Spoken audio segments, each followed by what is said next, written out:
Hi guys, today I want to discuss a pretty popular conjecture about near-death experiences, which claims that they are caused by a psychedelic drug, DMT, produced by the pineal glands in human brains.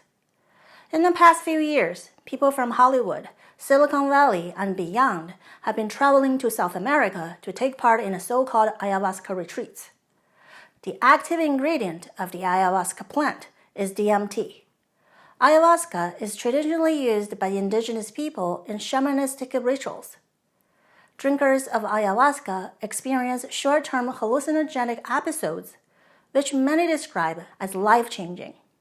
In 2018, a paper purported that DMT simulates the near-death experience, wherein people report the sensation of transcending their bodies and entering another realm.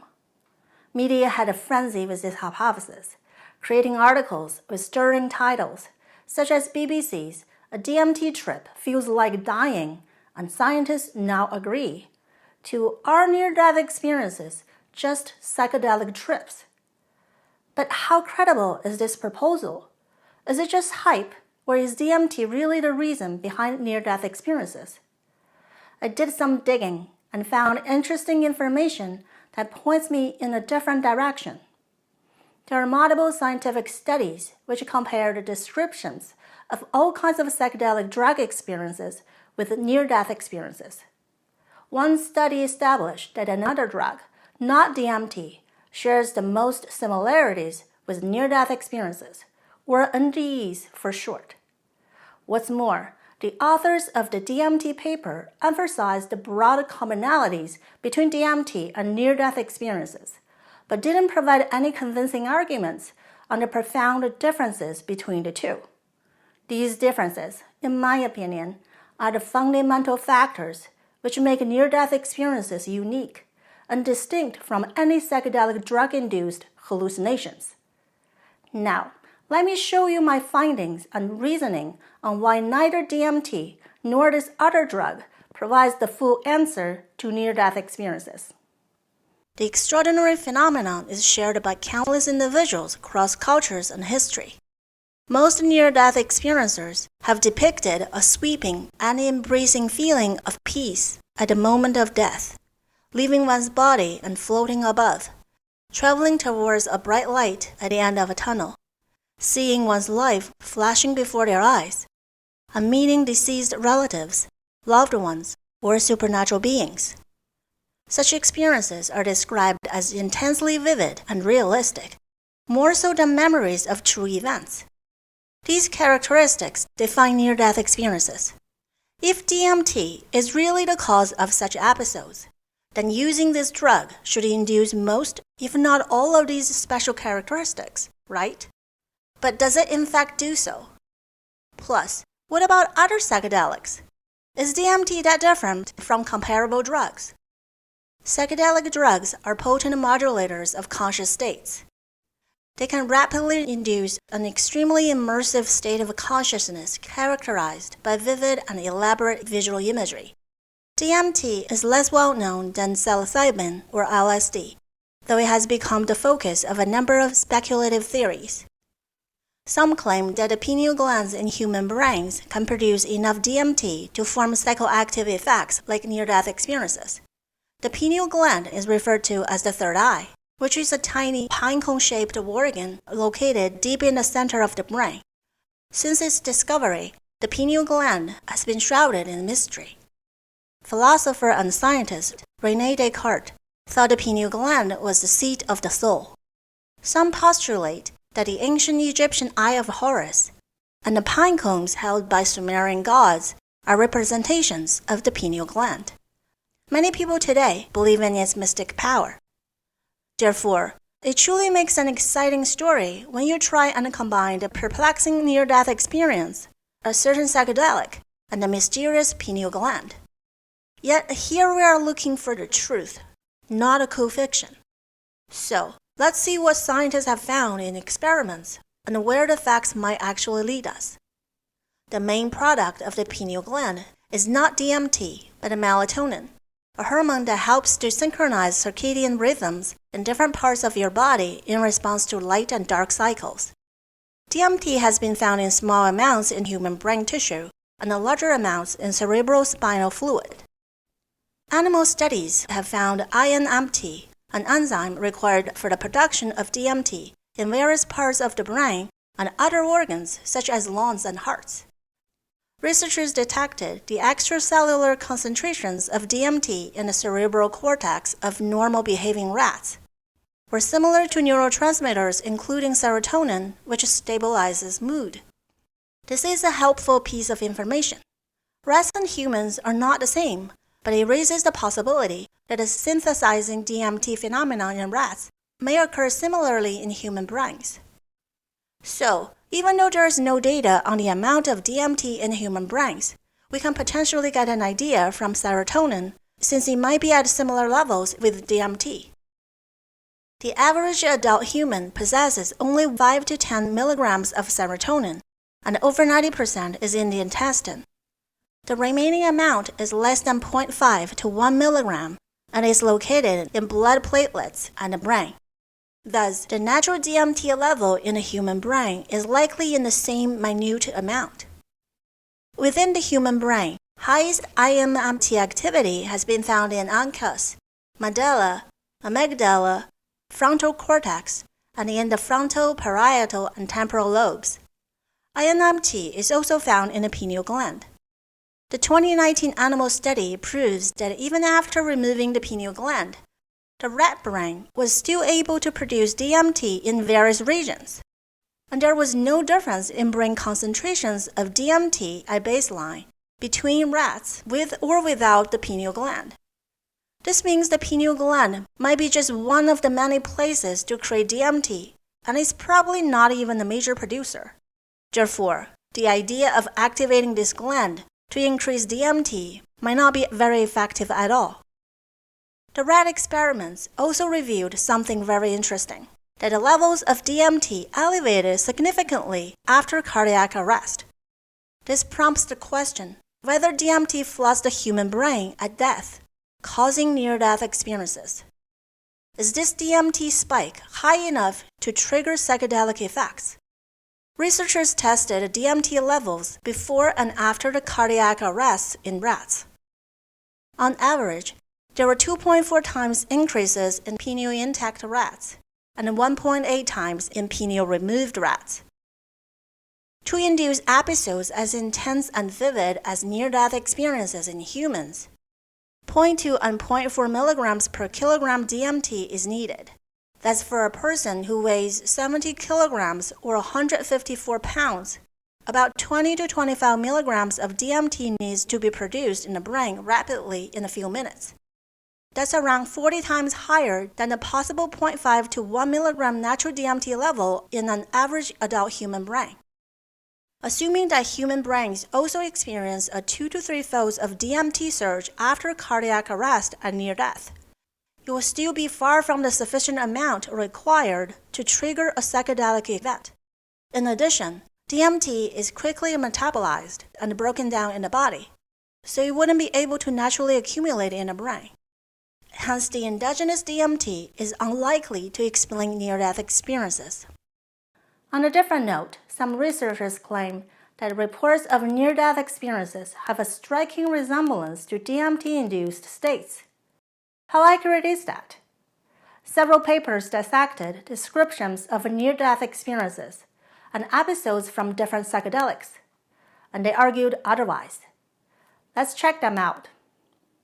In 2019, a study compared the stories of 625 individuals who reported NDEs with the stories of more than 15,000 individuals who had taken one of the 165 different psychoactive drugs.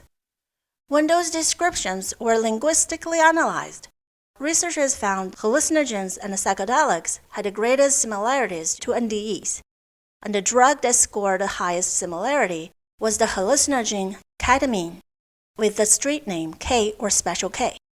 Ketamine is used as an anesthetic and antidepressant. Researchers learned the word most strongly represented in descriptions of both near-death and ketamine experiences was reality, highlighting the sense of presence that accompanies near-death experiences. According to this study, Other drugs such as LSD and DMT also share similarities with NDEs, though they scored lower than ketamine. In 2020, another study compared NDE content on 20 characteristics with 4 other modified states of consciousness, a group having recreational drugs, a group of long-term meditators, a group of experts in cognitive trance, and a group of participants claimed that they had experienced a similar near-death type, but in non-life-threatening situations. Data from these 4 groups were compared to the NDE content with 161 near-death experiencers. The drug group consists of 51 users of LSD, DMT, ketamine, and others. Here is what the researchers found. Among the 20 characteristics, 7 were specific, in other words, unique to near-death experiences. They are seeing or feeling surrounded by a bright light, out-of-body experiences, leaving the earthly world, a border or point of no return, the feeling of dying and/or being dead, the decision to come back from the experience, and seeing or entering a gateway. The 13 shared items among NDEs, drug using, meditation, and cognitive trance include peacefulness, extrasensory perception, ineffability, harmony, understanding, altered time perception, encounter, and more. From this study we can see there are parallels between psychedelic drugs and near-death experiences, and these parallels mostly cluster on common perceptions, visual and sensory distortions, which might be caused by altered states of consciousness. However, the 7 characteristics specific to near-death experiences that are not shared by drug using are some of these core features which make NDEs stand alone. The differences between these 2 consciousness states are so profound that it's obvious that near-death experience is distinctly different from drug-induced conditions.